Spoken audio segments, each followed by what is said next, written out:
And then I told him, "You're a madman." Oh, hey, how's it going? This is Rayzor from the Horror Syndicate, and welcome to Horror Movie Massacre, where we take a film from the horror genre and we talk about it. We talk about what we like, what we don't like, and then we give it a score. We give it a rating.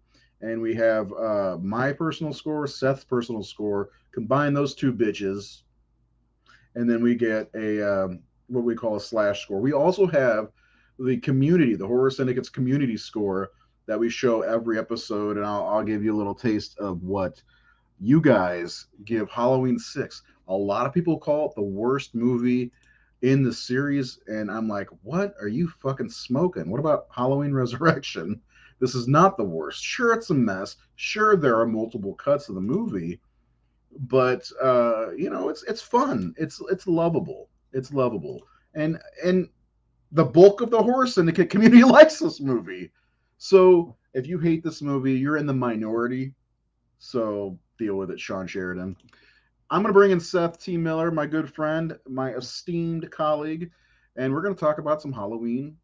Uh, Curse of Michael Myers. Can't say six because it's not technically the sixth movie. They took that out. I remember there was a commercial, and then the guy talked about it, he said 666, and we're gonna get to that comment in a minute. I was like, oh, I remember that because it did say 666. Halloween 666 because it's all about the devil.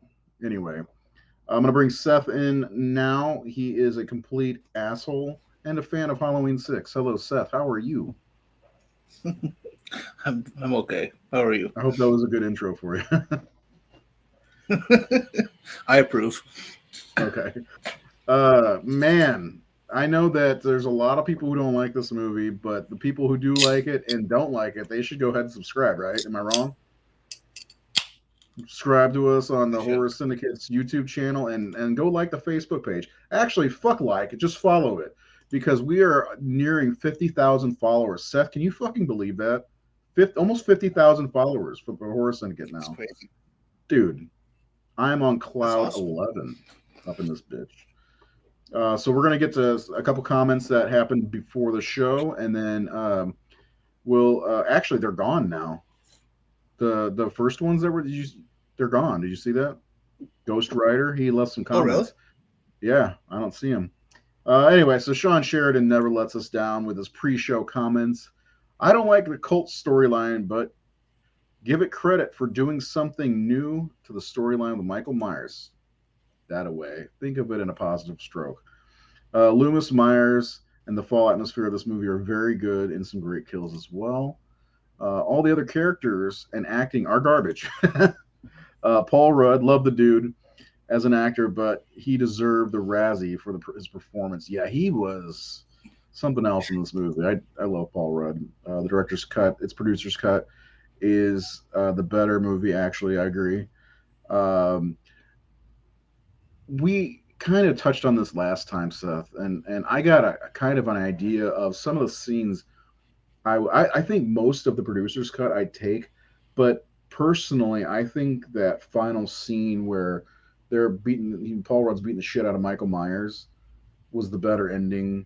But I do like the Thorn thing being passed on to Doctor Loomis. I think that that would be been a good ending is Doctor Loomis kneeling over, going back in after he says, "No, I got some unfinished business," kneeling over Michael and seeing the Thorn appear. I think that would have been kind of cool, because but it doesn't make sense because he's always been Michael's custodian. So yeah, I know I don't even get into that really. Let's keep going through your overall. Hold on, overall. I respect you, dudes. Like it, nut. It's a bad movie. Well, two cuts out of five. That's 40%. That's not terrible. One nice thing about six, it's Godfather 2 quality compared to Resurrection. Godfather 2 is one of my favorite movies, so I appreciate that. Halloween 6, the part where Tommy was beating Michael with a pipe. Yes. I agree with you, Isaiah, 100%. The horror man. I agree with you. Halloween H2O is your favorite. All right. We check that show out. We did that last week. I love part six. I'm a theatrical person. There are some good things you can't take away from the Brother Kane and Fools Shine On. You got to love that, right? So I know you do. Mhm. Halloween 6. I enjoy the movie. I have like 5 copies of it. Oh my god, this guy. This guy, such a troll. Such a troll. Nate, I hope you're doing well in your play, man. All right, Seth, let's talk. I want you to talk about what this movie is about. Tell us, set the storyline up for us.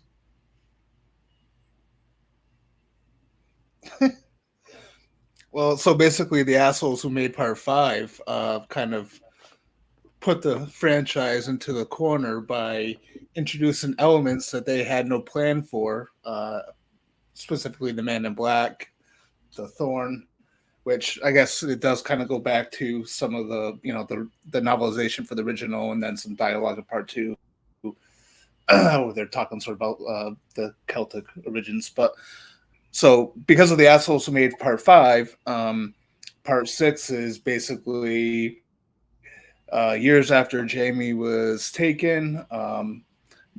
My theory is a nurse gave Michael a handy J and got a splooge and impregnated Jamie. So anyway, That sounds way less icky she than the has a real baby, version. and I mean Michael has never. I mean Michael has never fucked, so Nobody fucks I with go him with sexually anyway, the right? nurse.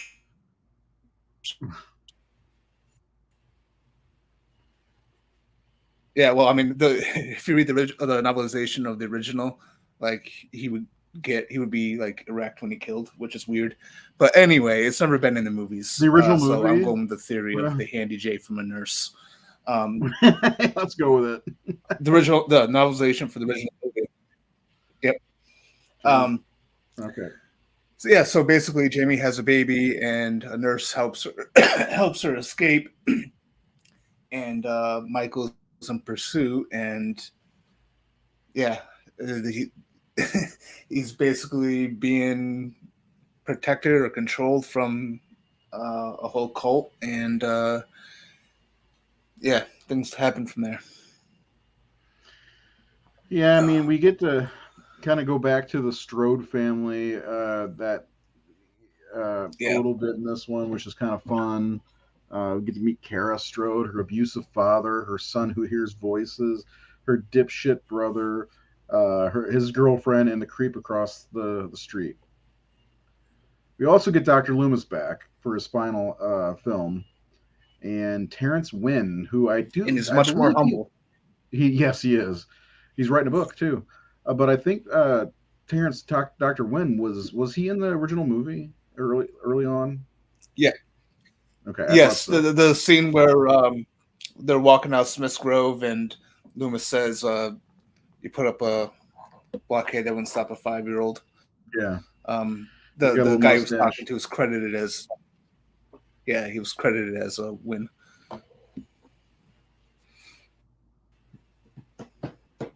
No, John Carpenter only made one of them though, so Paul Rudd was a highlight for sure. I had no idea who he was in 1995. Well, this came on off the heels of Clueless, though, if I'm not mistaken. So I recognize them from that. If garbage is a harsh word for the rest of the cast. They're not great though. I do like Kara Strode. What do you think about her?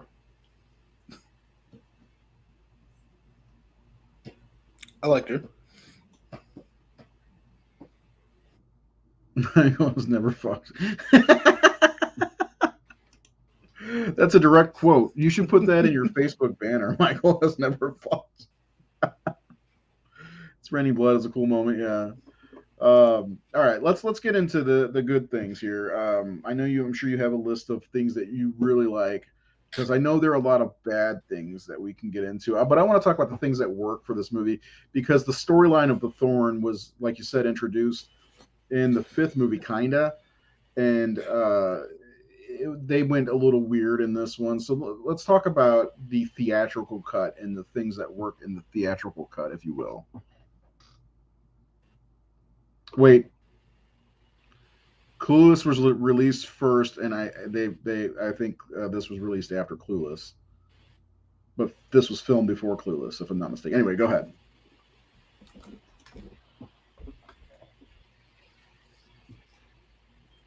I gotta look now.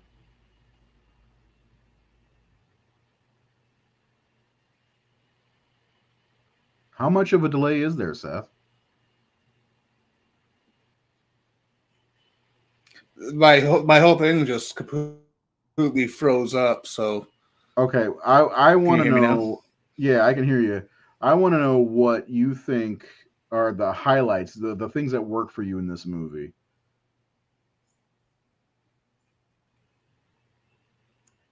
Okay. Specifically, for me, one, I love the idea of Loomis being more humble again Hmm. after the atrocious turn they took with the character in part five, which I did not like at all. It was kind of nice to see Loomis kind of just be, back to his normal self. Um, Another thing I really like is I think George Wilbur did so much better in this one than he did in part four. And I love part four, but I agree. just his build was much better. The mask was much better. So I think they got that right. I think, as someone pointed out, just the sort of the Halloween atmosphere. I definitely felt it a lot more in this one than part five. Um, and I liked the character of Kara Strode. I thought she was a good character. I liked. I actually like Paul Rudd as Tommy. Hmm. Um, I do too. and yeah, yeah. And what else was I going to say? There's things I like about the theatrical cut, and there's things I like about the producer's cut. Um, I think the theatrical cut, I think, has a much more satisfying third act. Yeah. Everything from the scene where Michael's taking out all the cult members in the hospital there, chasing Tommy, Kara, and Danny through the corridors of Smith's Grove. That was really cool. Um, whereas the producer's cut, one, the score was much better. It was much more improved than the theatrical cut score, even though I Way did better. miss that Yes. one song. Um, yeah, and I think it was overall just like a better version of the story. I think there was, because there's a lot more Loomis and Win in the producer's cut as well. There's a lot of like good moments that they took out for the theatrical cut. Hmm. Um, Honestly, the way I would have it is I would do like the first 2/3 of the producer's cut, and then tack on the third act of the theatrical, because as good as the producer's cut is to me, the whole thing where Michael's stopped by the the runes, Tommy setting up the rocks. Uh, didn't really care for that so much, and it kind of felt like more of an anticlimactic ending. I agree with you. It was that ending. Like I knew it existed, and seeing it, I didn't see it for the first time until that wonderful Scream Factory box set came out in 2013. I think it. I was like, it was very, yeah, anticlimactic is probably the best way. It's like this is how it ends, and then later on, I do like when Loomis comes back and Michael's laying on the ground and he pulls the mask off and it's Win. I kind of like that, but and then Michael's disappearing as in the Man in Black suit. But yeah, I think I agree with you almost wholeheartedly. I would find a way to rework Brother Kane in there again because I love that song. But almost in the entire third act of the movie, the producer's cut, I mean the theatrical cut, is a little bit better, and that's probably why they went back and reshot and re-edited some things, is because of that weak ass ending. And I know you've studied this one extensively. So do you have any insight on that?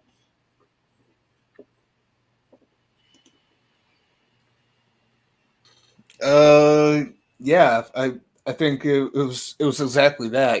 They looked at the final product and they saw that the third act wasn't very exciting, and then they just wanted to do reshoots. And of course, right after they completed principal photography, Donald Pleasance passed away, so they weren't able to do any type of reshoots with him at all. So they had to Yeah. kind of rework some things around his character. Um, that's about the story. Yeah, and a lot of us know the story, but like I wish it's a good comment from Nate. It's old man win, and he would have gotten away with it. It wasn't for Paul Rudd and Kara Strode. Um, yeah, it's a shame that Dr. Loomis, Donald Pleasance passed away, and they weren't able to do reshoots with him because every moment watching the movie, I watched both producers cut and the theatrical cut over the last couple of weeks. It's just every ounce of Dr. Loomis, Donald Pleasance you get in this movie is beautiful, in my opinion. It's the last we ever get to see this character played by Donald Pleasance, and he's so great. I love the producer's cut because you get more of him. You get at the beginning, he's very jolly in the producer's cut versus the theatrical cut, Yeah. which I really like. He like Terrence, get in here, and he talks about his book and his scars are gone. He talks about all that stuff, and Yeah. I really like the his portrayal early on, and even when he sees Tommy Doyle for the first time, he like has that moment like, holy shit, it's Tommy I love that. And there's Donald Pleasance is just a fucking class act, and I it's a shame we lost him. He was old, but it's a shame we lost him when he did because man, I feel like he had a couple more in him. Maybe not. Yeah. Well, he was very sick when they were filming this movie. Yeah, he did. He looked really small in this one, didn't he? I don't know if it's because they put him up against the guy Terrence Wynn. I don't know the actor's name offhand.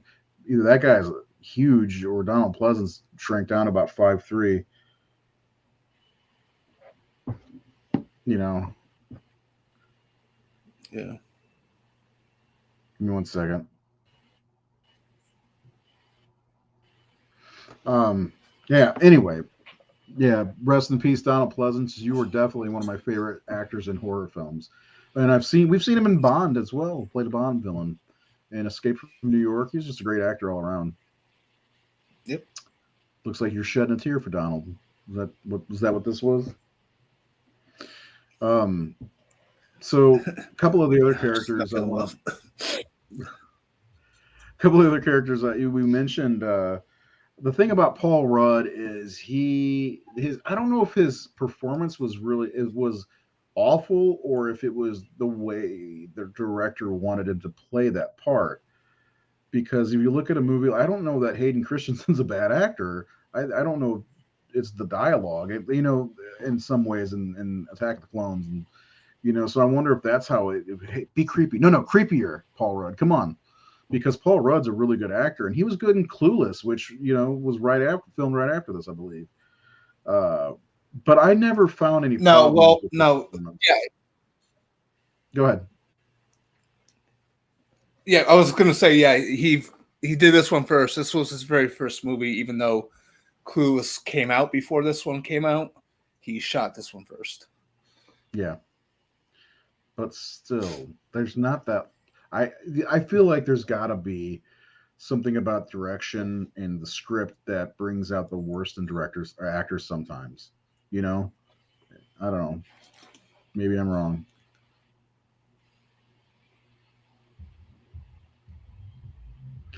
Yeah, wasn't that like a storyline that Michael had a brother somewhere and some I can't remember. I thought that was something It was, I think, one of the ideas they're contemplating. has anyone got to play the? I have played that. Yes, it's a lot of fun. It's one of the better pinballs I've ever played. Yes, he did. Donald Pleasance was a big he. Like that's one of my favorite parts about the series, and looking forward to watching Halloween 4 and 5 probably this weekend because Donald Pleasance is fantastic, especially in 4. It's awful. Paul Rudd, Hayden is garbage in both Star Wars movies. Not so much Episode 3, but we're not going to talk about Revenge of the Sith because I don't want any negativity on that. I love that movie. I love when he sees Michael when he's yeah, Yeah, he has he's like that he quickie. starts He hitting has more. that Yeah, I quickie. love that scene. Yeah, Yeah. yeah. Have y'all heard that Michael Myers is on a game? This game called Dead by Daylight. Yeah, my son plays that game. He's used Michael Myers a few times. I think Pinhead's on there, Jason and Freddy Krueger, and a few others. Um, I can't play that game. So, all right.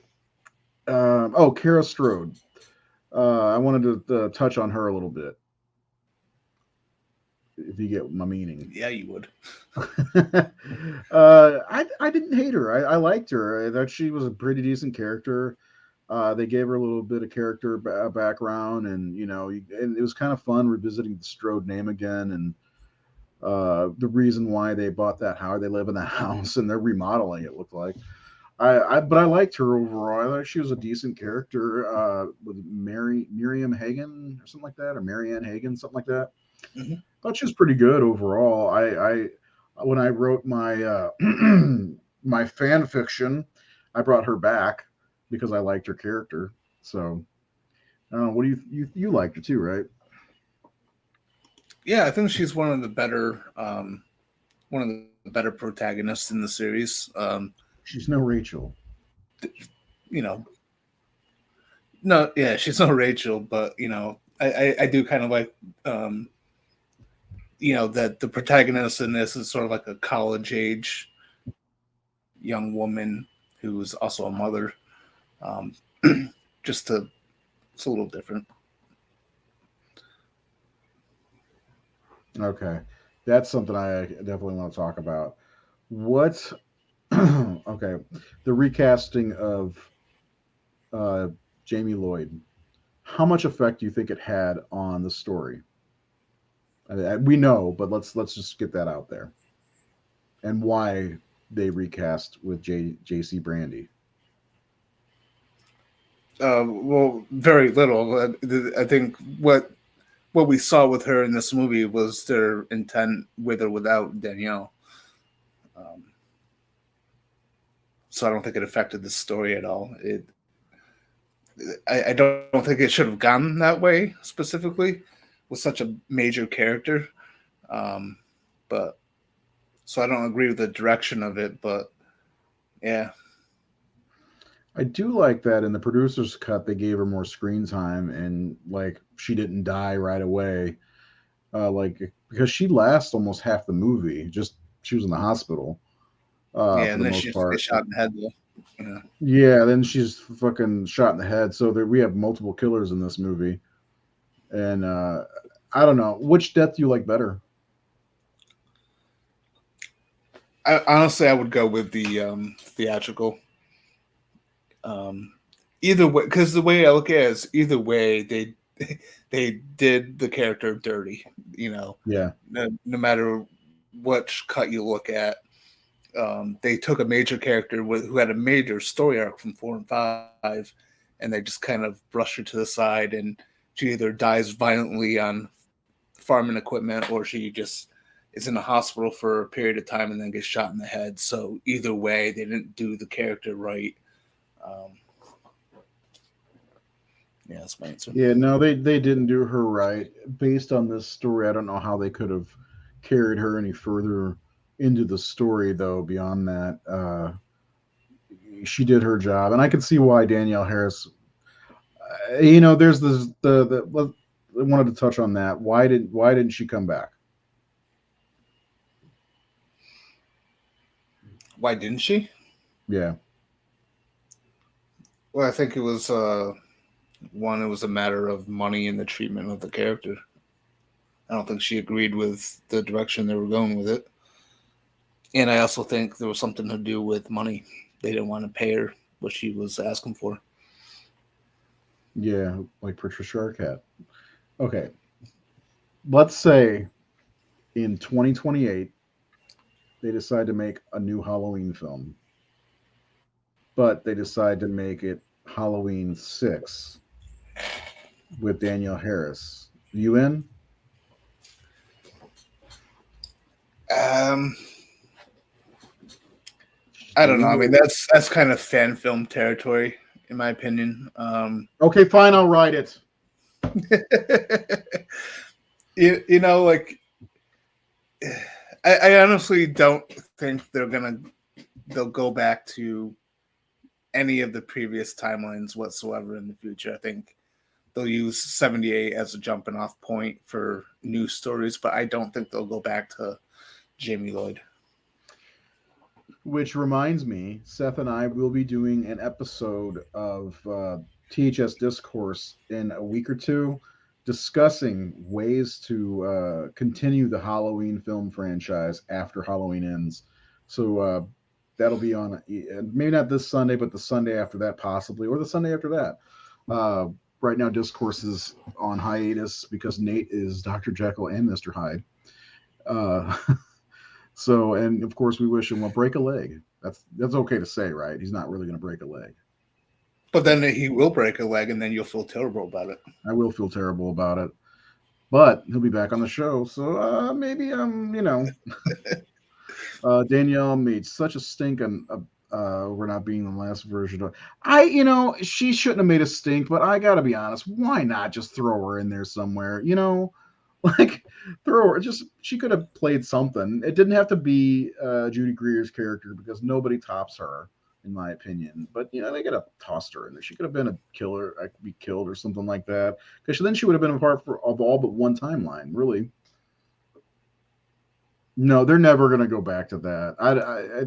I was just throwing that out there just for fun. Yeah. So watching the producer's cut last night. I forgot like when Jamie's having one of the three reasons I like that. So I like that. I don't like that she shot in the head, but I like that she lived a little bit longer because you do get to see her little nightmare scene, which I really fucking like.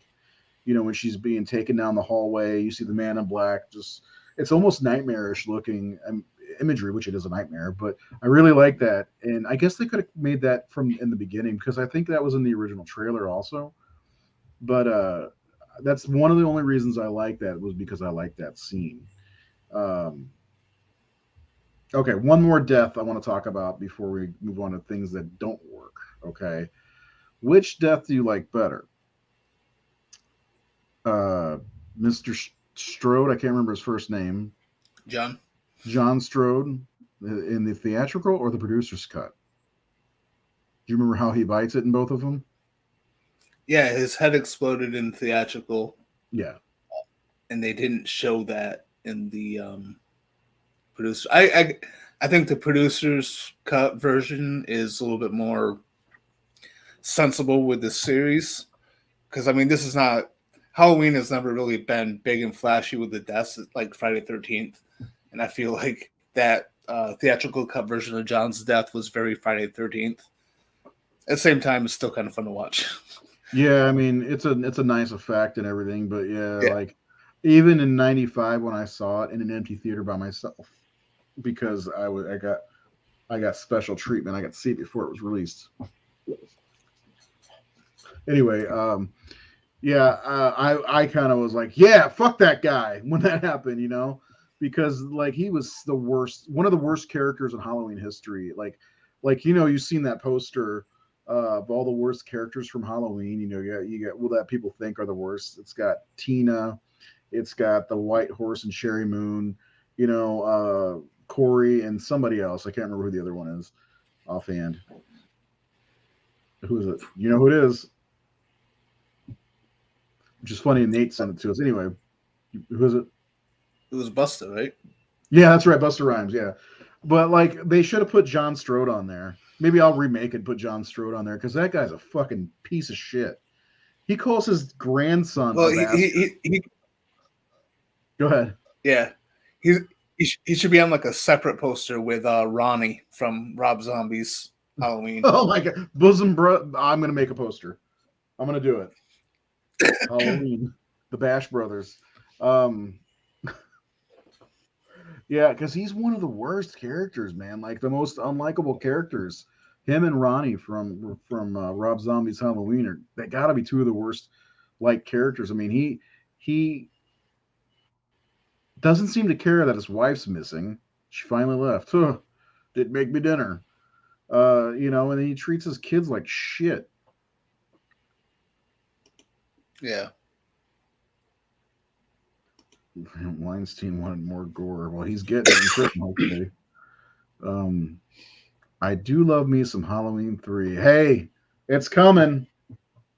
3 weeks from now, Halloween 3. Stay He tuned for is the big worse than giveaway Ronnie, in at my 9. opinion. Eating shit, eating shit. No, no, crying shit, crying shit. Eating shit, that's what we actually do.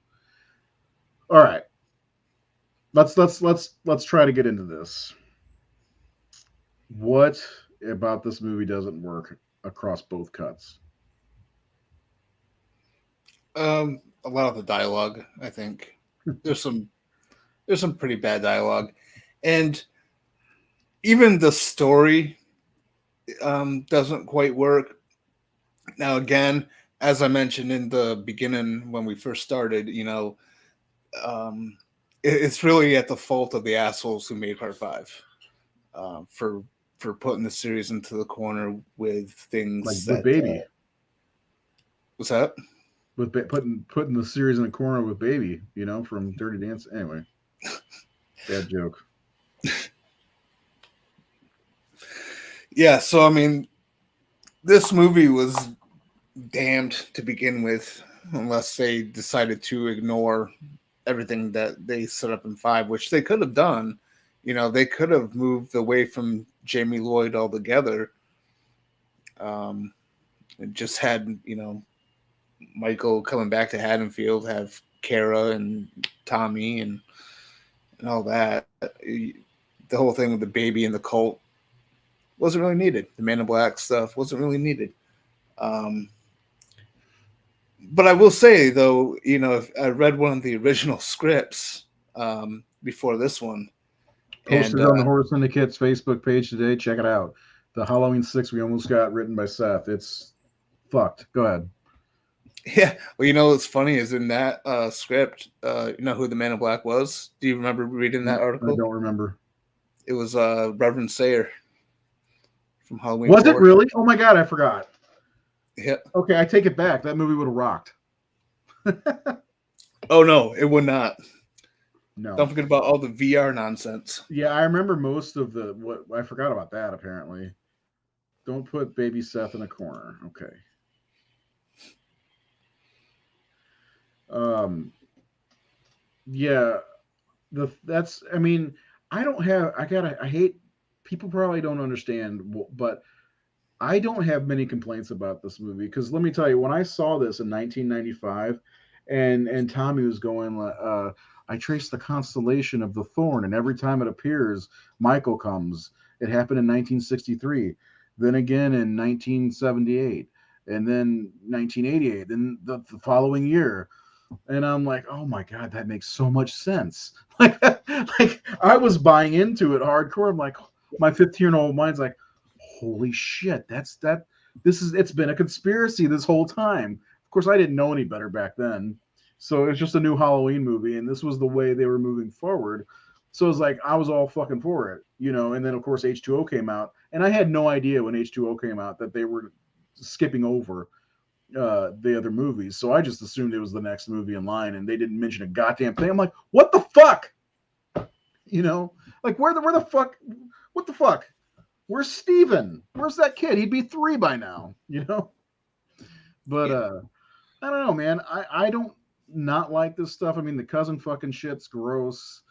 I mean, we don't really need. Well, we settled that. Well, yeah, you settled that. It was a toilet seat, right? Hey. uh, Michael jerked off on the toilet seat, and Jamie just happened to sit on it. That's not a myth, guys. Um, but like, yeah, that like if they would have kept Clerks that 2? out, huh? Was that a reference to Clerks 2? Yeah. But if they would have just left out the whole child thing, and what if Jamie escaped and made it all the way back to Haddonfield and met up with you know Tommy Doyle, like he rescued her from the train station or something like that. I think it would have been a little bit better and less creepy than fucking what actually happened. Because her being captive made sense based on the stupid ending of Halloween 5, where the man in black comes in like a 1930s gangster. Uh, you know, Well, Yeah, but I mean, they could have just. I feel like they could have just like left it a mystery, left Jamie's fate a mystery, and just kind of moved on because essentially what they wanted to do was just move on away from that story anyway. So I felt like they could have left it open, maybe have the whole thing where Tommy is trying to locate Jamie. Maybe that's his whole backstory. I think that That could have makes sense worked. because he's all about conspiracy theory. Yeah, exactly. So like let that be his obsession and not actually show Jamie in the movie, but then you have Michael showing up and all that. I think that would have worked a lot better. Yeah, whatever happened to Jamie Lloyd, like uh just like the caller said, whatever happened to that crazy doctor, Dr. Loomis, whatever happened to Jamie Lloyd, his niece. She's been missing for the last 6 years. That would have been more intriguing. I don't understand the people that wrote this. Like, what were they thinking? Like, like, is that what happens where they're from? Cousin or uncles fuck nieces, and they have Celtic rituals of sacrifice. I don't, I don't know, man. Um,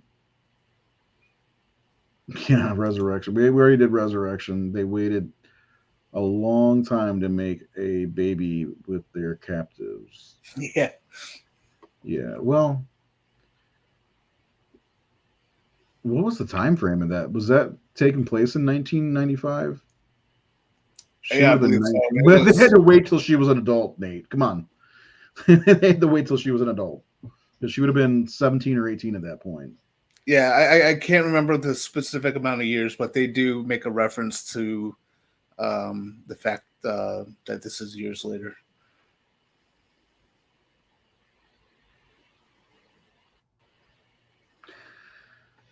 Well, I don't know. This movie, I admit this movie's got a lot of problems, but there may be a good movie in there somewhere. Like a really good Halloween movie. It's just they made a lot of bad decisions overall. Weird decisions as well. I look at it as it's a very flawed movie, but I have a lot of fun with it regardless. Like Freddy's I like Dead. both. No, not like no, no, no, Oh, no, no, no. You're alone on an island on that one, buddy. yeah.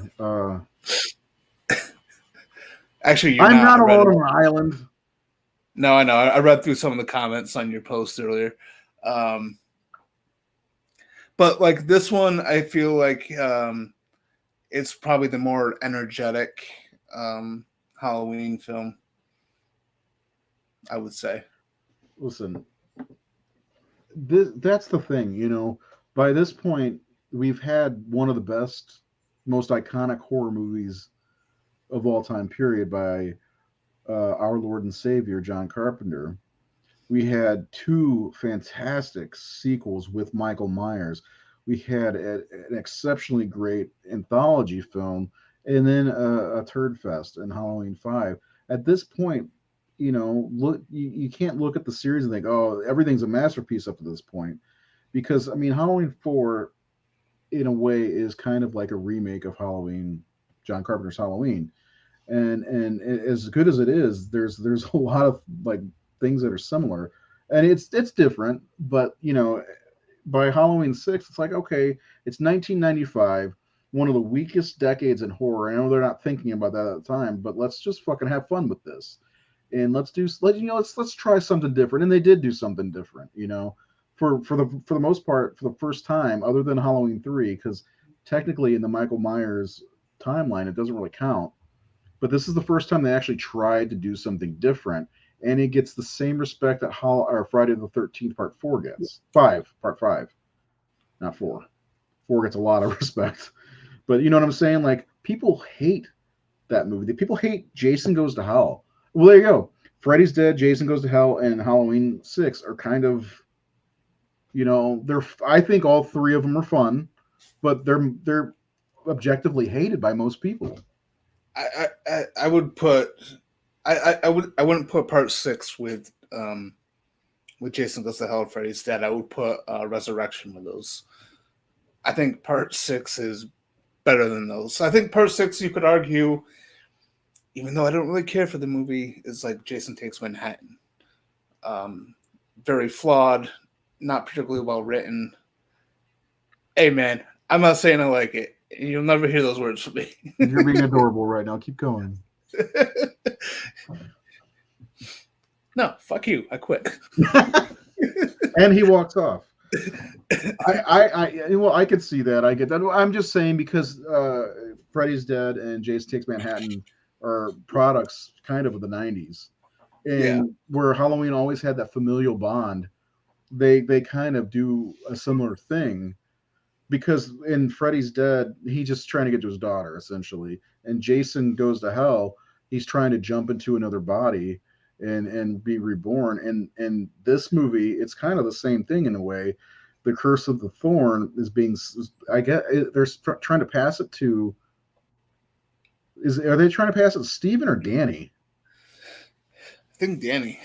Yeah, so they're just trying to. So it's kind of a similar situation as, but it's again, it's a '90s movie, so that's why I lumped it in with those two. Yeah, Steven would have been the he would have been like the sacrifice, the kind of end Michael's curse, I think, for it to go on to Danny. Yeah, and well, another another thing to think about when you think about Halloween 6 and these other movies, or not Halloween 6, but Resurrection. I think Resurrection is more like Jason Takes Manhattan. I'm just going to throw that out there and let you guys simmer on that. I mean, Resurrection is more like Jason X. they came out right next to each other for the most part. 2000 was it 2002 and 2001? Yeah. Yeah. I don't know. It's hard to compare Friday the 13th and Halloween movies and really Elm Street movies. They're all none of them are very much alike. I don't know. Let's just stop comparing them. Let's see. I am behind on comments here. We got they made sure. Yeah, it's all about those values. Yes, needed more guitar shredding.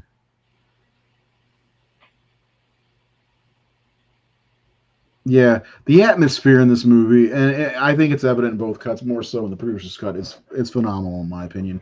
And then bringing back the Halloween score, the classic Halloween score really helps this movie. I love the theatrical, probably on an island on this, but neither of you have talked about the nude scene. What did you think? What do you want to say? First of all, her nipples are mostly hidden by candlelight, and then you get to see her little mosquito bite boobies for like 2 seconds. That's the gist of it. It's one of the longest nude scenes in the series. Jason Goes to Hell is a shit show of fun. You forgot to put of fun. It's weird because Jason Goes to Hell has really grown on me the last couple of years because I used to hate it with a fiery passion. I like. Okay, before I read this, you say what you think of the nude scene, or is Amber on?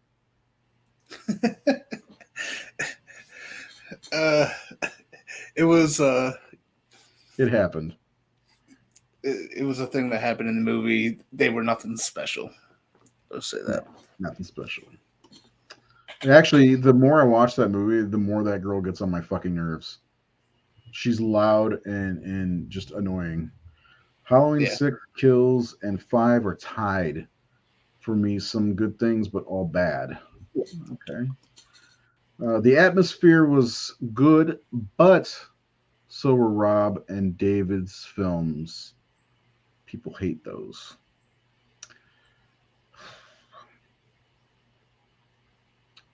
I don't think all 3 of the David Gordon Green films are hated. People love the first one more so than some of the other Halloween movies. And the Rob Zombie movies, the Rob Zombified Halloween movies. So, yeah, people hate those. But there was good atmosphere to them. Crotch those panties and barks like a dog. Yeah. Do what? One of Rob's films, I mean, there was good, like, Halloween atmosphere to them. A lot of the sets and locations looked really good. You know, the big problem is the scripts. Yeah.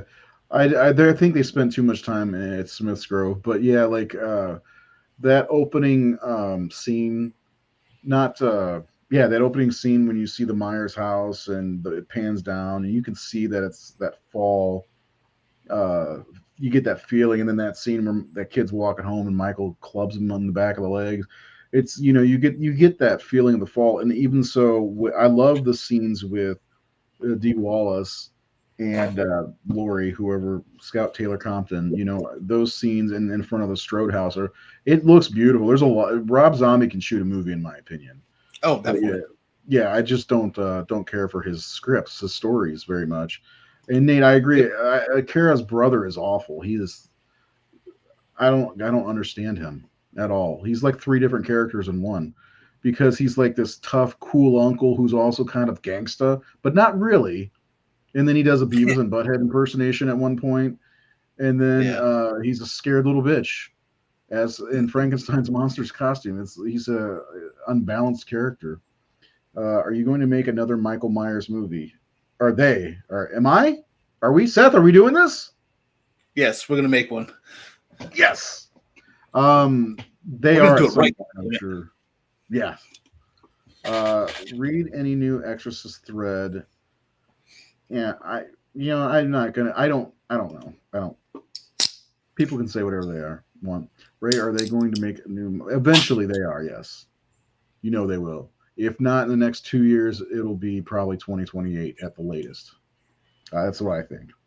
And as I said, Seth and I are going to do an episode about 5 ways to extend the Halloween series or whatever. Uh, Paul Rudd, Crazy Loomis, or Evil Dies Tonight. Pick your poison. Paul Rudd. Paul Rudd. Paul Rudd. Yeah. Yeah, Paul Rudd. I do not mind Halloween Kills. I actually like it, but I fucking love me some Crazy Paul Rudd. Um, Rob has an art director's vision. Yeah, well, he's an artist, a major artist. I mean, musically, theatrically, and I believe he did art. So, just like you, Nate. I don't know if you did music or not. All right, Seth, you ready to reveal these motherfucking scores, or you got more you want to say about this movie? Yeah, let's do the scores. I don't have my shit in front of me, so That's okay. First of all, I will say Seth and I do kind of agree that the producer's cut is the way to go, but we both prefer the third act, or at least the conclusion of the theatrical cut. Right? yes, absolutely, 100%. Yeah, agreed. Agreed. I gave Halloween 6 and 89%. I still like the film. I don't care what people say. It's still good to me. And you know what, Isaiah? I love what you just said, because that's all that matters. Your relationship with the film is what matters, not everyone else's squawking about these movies. You can love whatever you want.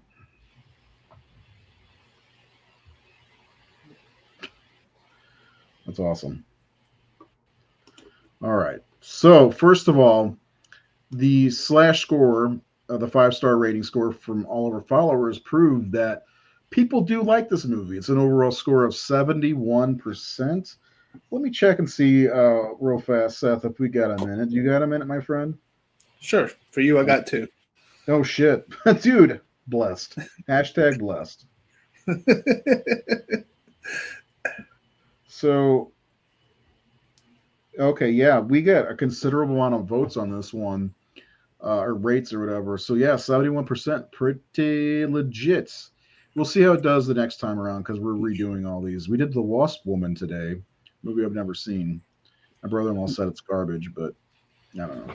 Seth, you gave Halloween 6 a 70% rating. Tell us, Ah, my I love that. friend. I love that shot. Thank you for putting I that there. absolutely, I knew it. I know you. First of all, we didn't talk about the mask, so after we're done, we're going to talk about this mask. But yeah, tell us why you went with a 70, and did you rate it as the theatrical or the producers? Because I rated Well, I didn't. I mean, I theatrical.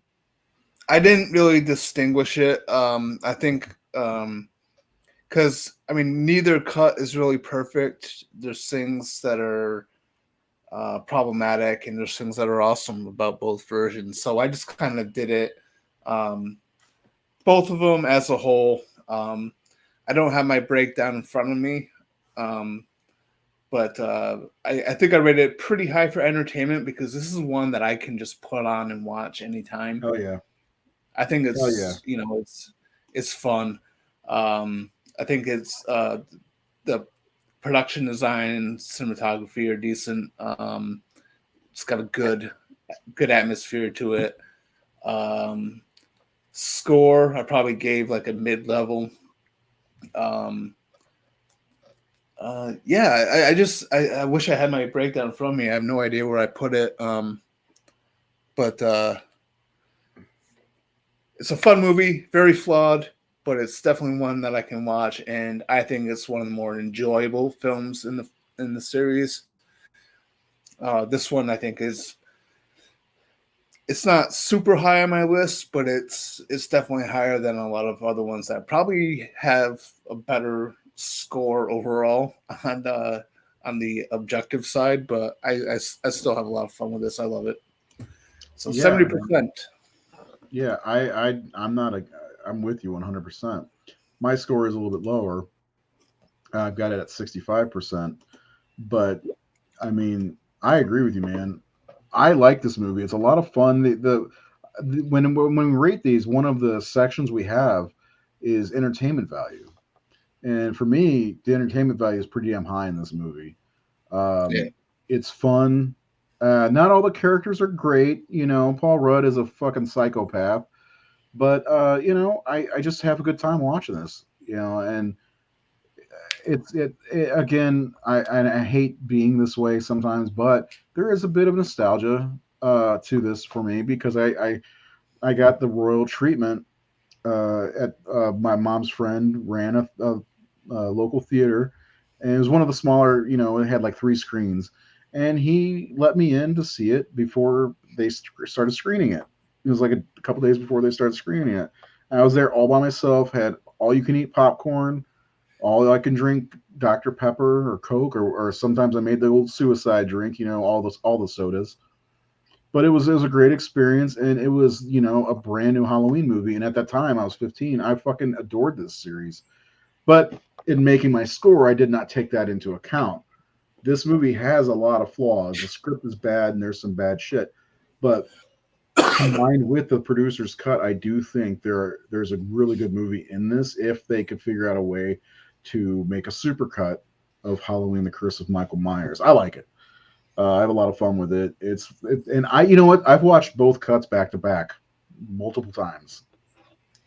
So, okay, have you done that? Not in a couple years. Yeah. So you've done it. I've done it before. Yeah, when I Well, first not. got the because I found the producer's cut Blu-ray at Walmart Yeah. a couple years ago, and because I didn't get that box set, You have that beautiful so box set. yeah, because I've seen the producer's cut before. You know, this was famously a Like the old work bootleg. print. Yeah, and Mhm. it was not like it was cool seeing that, but it was great that they cleaned it up and that they Mhm. released it on the. But yeah, when I first got the Blu-ray, I watched both of them back to back.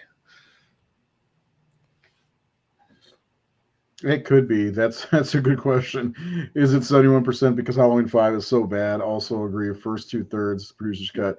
Yeah, there's some great scenes with Loomis and Dr. Wynn that really help uh, the movie. It's still in the bottom third. Okay, that's fair.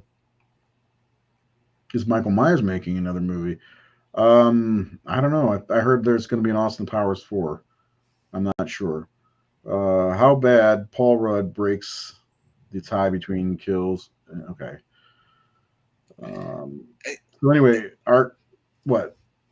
Uh, I disagree with Sean on this one because Yeah.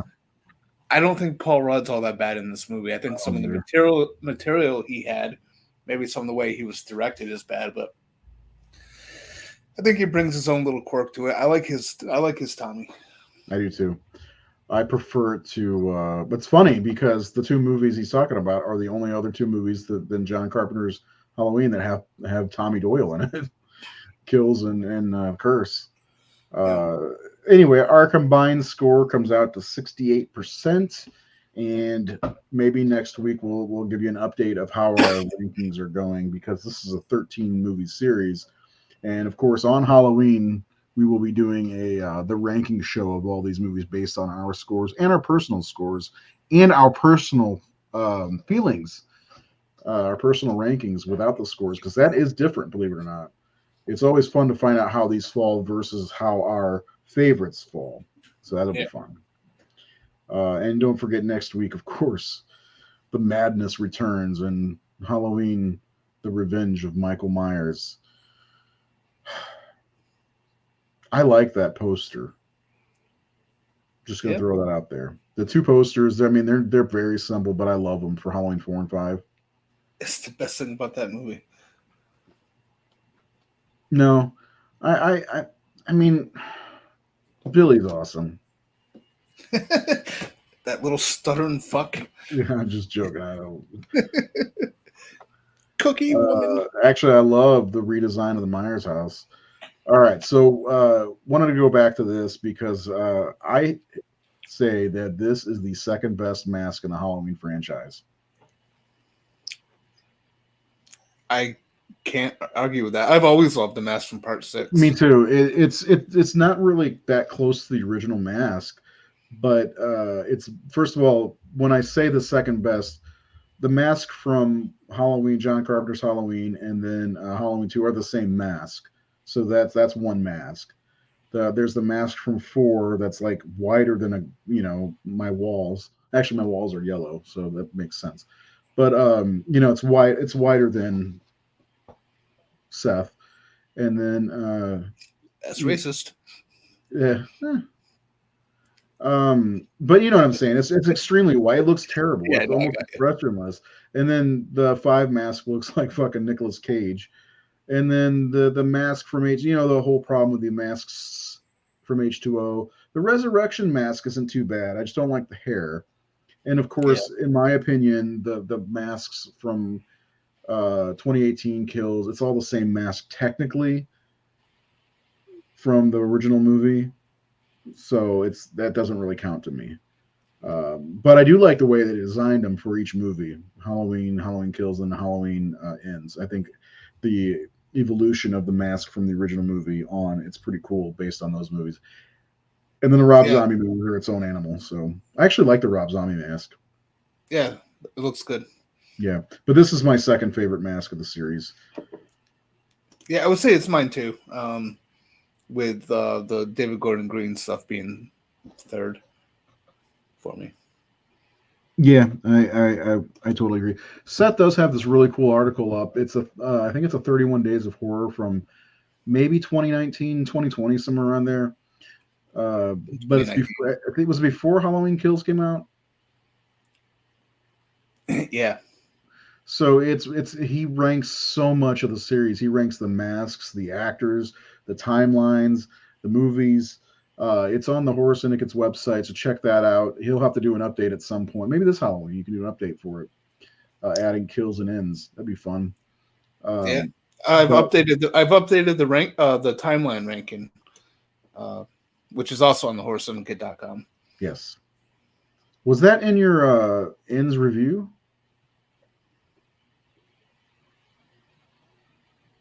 No. Okay. I don't. Just. I mean, I did the article after ends. Was it? Okay, I couldn't remember. Yeah. You just go to the Horror Syndicate and just read our fucking content. We work hard on some of this stuff. Mostly Seth. I just write whatever's on my fucking mind, and it's like, it's the best mask. The best mask is the original mask. This one's good, but it's not the original. Who made the mask? I always forget the name of the company. For Part 6? Part 1. Oh, Part 1? Yeah. It was Tommy Lee Wallace. Well, I know, but it's a Don Post mask is what I'm right. thinking. Yeah. Yeah, the original Don Post mask, where Tommy Lee Wallace altered it, is the best mask.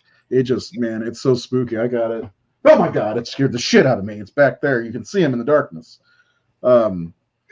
But yeah, there's nothing like the original. But I did say that if I ever got another mask, this is the mask I would get. I do want to get a part two mask because they did make it. Trick or Treat Studios did make it differently, but this is the mask I would get if I'm going to get another Halloween mask. Um, but yeah. Anyway, so next week we are doing on Wednesday, the 27th of September, our final show of September. We are doing Halloween 5, which had you ever noticed that in the credits at the beginning of the movie it doesn't say 5? It just says Halloween: The Revenge of Michael Myers.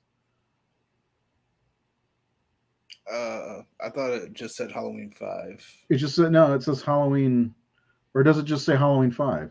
It either Yeah, says just Halloween, The Revenge of Michael Myers, or just says Halloween 5. It's one of the I two. think it just says Halloween 5. It doesn't Yeah, have the Revenge of Michael Myers subtitle in the credits. it's stupid. They're stupid. Halloween 5 is stupid.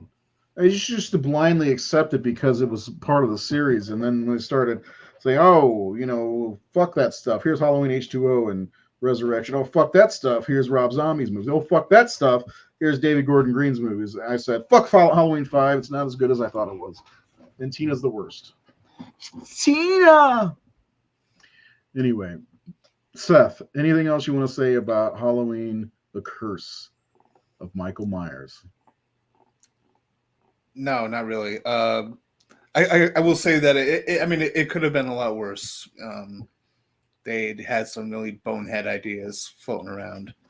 So I think Halloween: The Curse of Dimension Films is it's decent for a film with so much studio meddling, I guess. So many people hate it too. It just bugs me. Dangertainment. I just want to throw that in there. Um, well, not so many people, but I want to look at. I'm going to have to look at the numbers in my notebook for this one to see what percentage gave it 5 stars and 3 stars and all that shit. But I don't know, man. It's just a fun Halloween movie. It's one of the more fun Halloween movies. It's very entertaining. There's not really anything dry about it. You even get creepy old Mrs. Blankenship from across the hall. Turns out she's a cult member. Go figure. I wonder how many cults she's a part of because she's an old person.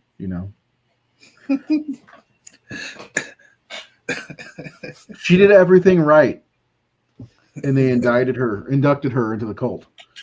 Yeah. Yeah. Anyway, yeah, I've got not much more to say. I had fun talking about this one. Looking forward to talking about Halloween 5 because I mean, for the most part, we don't like Halloween 5. They made some really fucking weird decisions. I really wish they would have just hired the same director, screenwriter, all of them from Halloween 4, which kind of boggles my mind that they didn't because they nearly filmed these 1 year away from each other. It's like, why not just rehire the same crew in the same place? They filmed 4, 5, and 6 in Salt Lake City.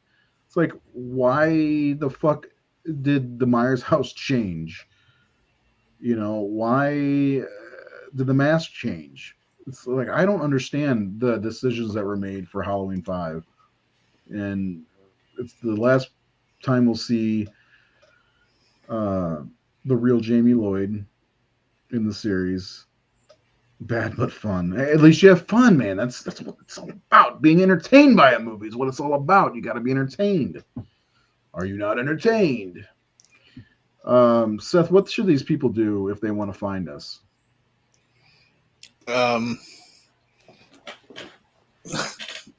have nothing smart ass to say about that. I don't know. They should probably just subscribe if they want, or they could be, or they could just not do that. They could also like us on Facebook or not.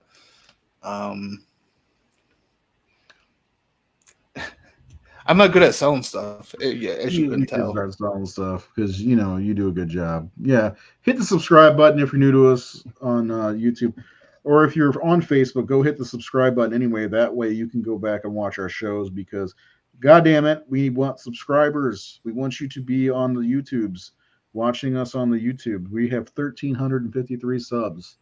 We want some more. It's weird because we got like nearly 50,000 followers on Facebook, but we we can't break 1,500 on YouTube. I don't get it. If you have a fucking Gmail account, you have a YouTube account. Just go hit the subscribe button and watch it on YouTube because it helps. And if you don't, I mean, if that's the way you feel about it, I think you're out of line. They are out of line. All right. Anyway, next week, Halloween: The Revenge of Michael Myers. Well, we had a couple more comments. Oh, top four. Yeah, how about that? Yeah, Revenge of Michael Myers next week. Seth and I will be back, and then in maybe 2 weeks we'll talk some potential ideas on how to bring the Halloween series back after Halloween ends. So look forward to that. That'll be on a Sunday night in the place of the Discourse show, since we are in a little bit of a hiatus because Nate is in a play playing the lead role, as a matter of fact. Hopefully we get to see some video of that. Anyway, Seth, have a great night. Everyone else out there, have a great night. This has been the Horror Syndicate Horror Movie Massacre, and that's all I got. Bye.